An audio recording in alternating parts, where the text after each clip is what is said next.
नमस्कार, good morning. मैं हरपाल सिंह भाटी, श्रीमती केसर देवी सोती उच्च माध्यमिक आदर्श विद्या मंदिर चूरू की ऑनलाइन क्लासेज में आपका स्वागत करता हूं। आज हम पढ़ेंगे 2D एरे के बारे में। कक्षा 12th का सेकंड चैप्टर है। फर्स्ट जो 1 डायमेंशनल एरे था उसके बारे में हमने पहले वीडियो बना लिया। आज हम पढ़ेंगे 2D एरे के बारे में, जो कि हम एक प्रोग्राम बनाएंगे, 2 नंबर को इनपुट करवाएंगे, 2 नंबर को सी लैंग्वेज के थ्रू। तो चलते हैं। सबसे पहले हैश इंक्लूड studio.h लिखेंगे, जो एक हेडर फाइल है। उसके बाद में हैश इंक्लूड conio.h लिखेंगे, ये भी एक हेडर फाइल है। लाइब्रेरी फंक्शंस जिसको हम कह सकते हैं। उसके बाद में void main, यानी कि कोई भी जो प्रोग्राम बनाते हैं सी लैंग्वेज में, ये एक मेन फंक्शन है, ये आना अनिवार्य है। void main मतलब कोई भी नल वैल्यू जो कुछ रिटर्न ना करे। उसके बाद में क्लियर स्क्रीन हम लिखेंगे, टर्मिनेट करेंगे इसको। फिर गेट ch लिखेंगे, इसको भी हम टर्मिनेट करेंगे। तो जैसा कि आप जानते हैं, गेट ch और क्लियर स्क्रीन ये दोनों ही conio.h के पार्ट हैं। क्लियर स्क्रीन को क्लियर करने के लिए और गेट ch स्क्रीन को होल्ड करने के लिए। अगर इनका यूज़ नहीं करेंगे तो कोई भी स्टेटमेंट है वो क्लियर नहीं होगा, हम आगे लिखेंगे तो वो क्लियर नहीं हो पाएगा। और गेट ch से हम अपनी स्क्रीन को कुछ टाइम के लिए होल्ड कर सकते हैं। अगर इसको नहीं लगाएंगे तो हमारी स्क्रीन ब्लिंक कर जाएगी, आगे कोई प्रोग्राम रन नहीं होगा। और दोनों ही किस में रहते हैं? conio.h के अंदर। और इसके अंदर जो हम करली ब्रैकेट के अंदर जो हम लिखेंगे वो कोई भी, मान लीजिए कोडिंग करेंगे, प्रोग्रामिंग करेंगे, तो वो किस लाइब्रेरी फंक्शन में आएगा? studio.h के अंदर। तो एरे का प्रोग्राम बनाते हैं। एरे का प्रोग्राम बनाने के लिए हम लिखेंगे इंटीजर वैल्यू लेंगे, 2 वैल्यू लेंगे, 3 और 3, उनको मल्टीप्लाई करवाएंगे, यानी कि 9 नंबर हमारे पास में आएगा। अगर हम 1 वैल्यू कोई इनपुट करवाते तो A B C इस तरीके से ले सकते हैं, लेकिन हम एरे का यूज़ करके मल्टीपल वैल्यू इनपुट करवाएंगे। तो लिखते हैं हम int array ARY, array short में। फिर ब्रैकेट के अंदर लिखेंगे, बड़ा ब्रैकेट है, इसके अंदर 3 लिखेंगे, comma I J comma number, यानी कि 3 और 3 को हमने किससे रिप्रेजेंट किया? I और J से।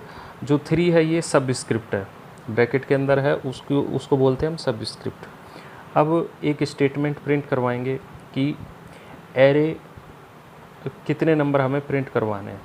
तो उसके लिए हम लिखेंगे प्रिंट एफ, तीनों वैल्यू को, मल्टीपल वैल्यू है ना, 2 वैल्यू हैं, तो इसके लिए स्टेटमेंट लिखेंगे कि हमें क्या प्रिंट करवाना है, यानी कि 3 और 3 9 नंबर हो गए। 9 एरे एलिमेंट को हम प्रिंट करवाएंगे। तो प्रिंट करवाने के लिए सबसे पहले हमें स्टेटमेंट लिखना होगा।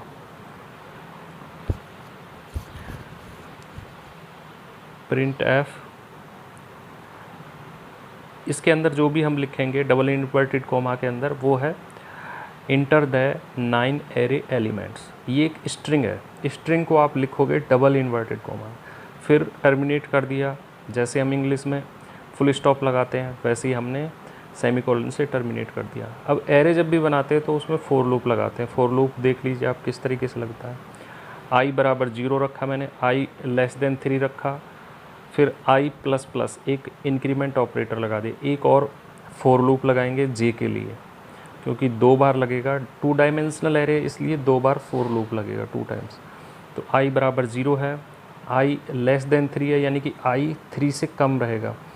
और I की वैल्यू पहली बार जब एरे रिप्रेजेंट करते हैं तो फर्स्ट वैल्यू 0 से ही स्टार्ट होती है। तो एक इंक्रीमेंट ऑपरेटर लगा दिए, यानी कि फर्स्ट 0 आएगा, इसका मतलब होगा 1, फिर 2 आएगा, फिर 3 आएगा। I लेस देन 3 है, तो I कितना कम है? I 3 से कम रहेगा।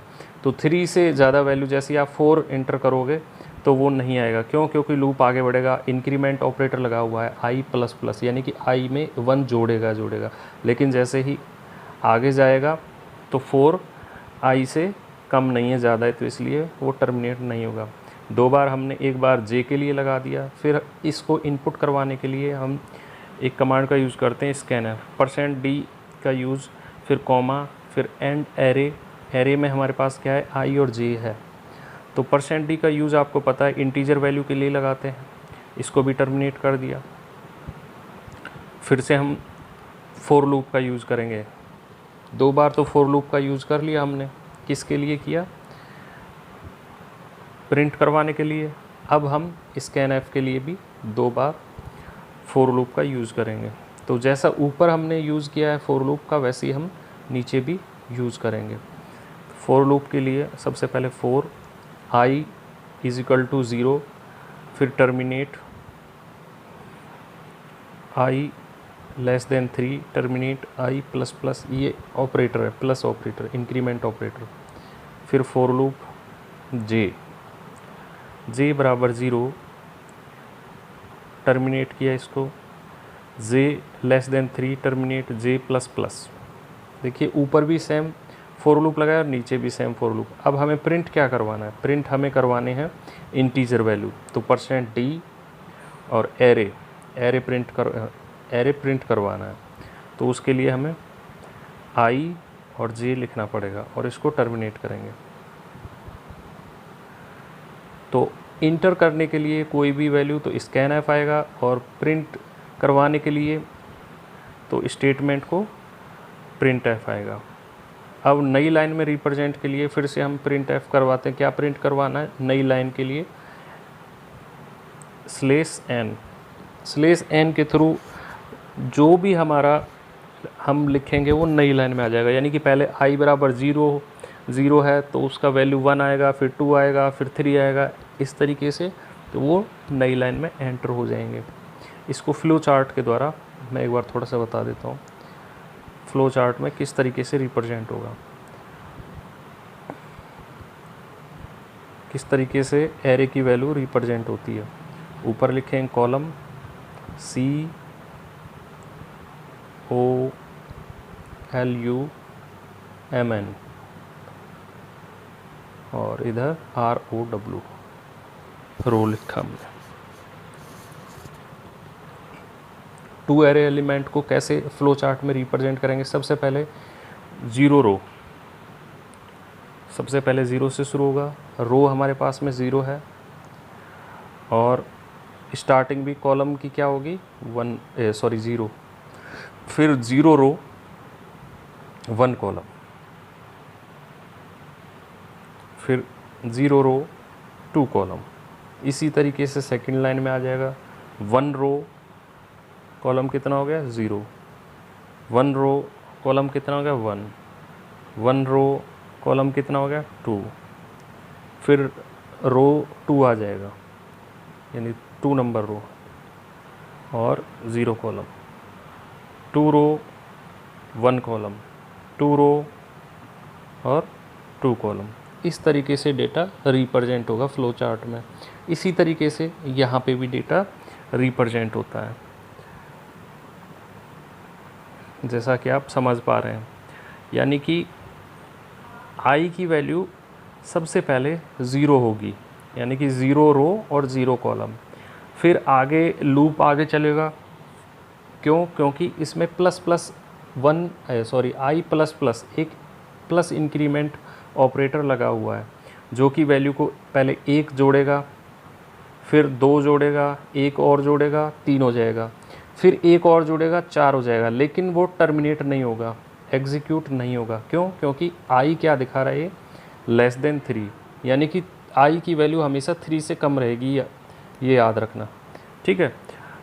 तो 0 में 1 आ जाएगा, फिर 2 आ जाएगा, इस तरीके से रिप्रेजेंट होगा डेटा। अब इसको कंपाइल करवाते हैं।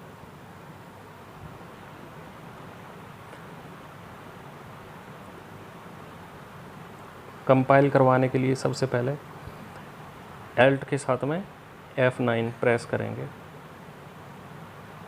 कोई एरर है तो ये बता देगा, और फिर रन करेंगे कंट्रोल F9 से। Alt F9 से कंपाइल और कंट्रोल F9 से रन हो जाएगा। और कोई भी हम रन करवा देते हैं इसको। देखिए रन हो गया।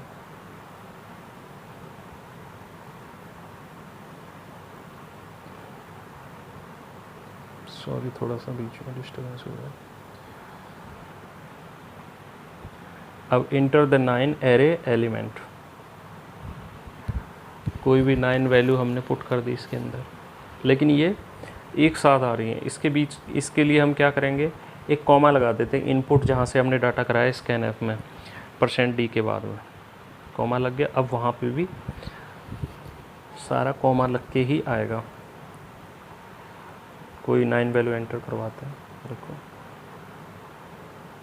नहीं, देखिए अब एंटर करते हैं, ये देखिए कॉमा लग के आ गया ना।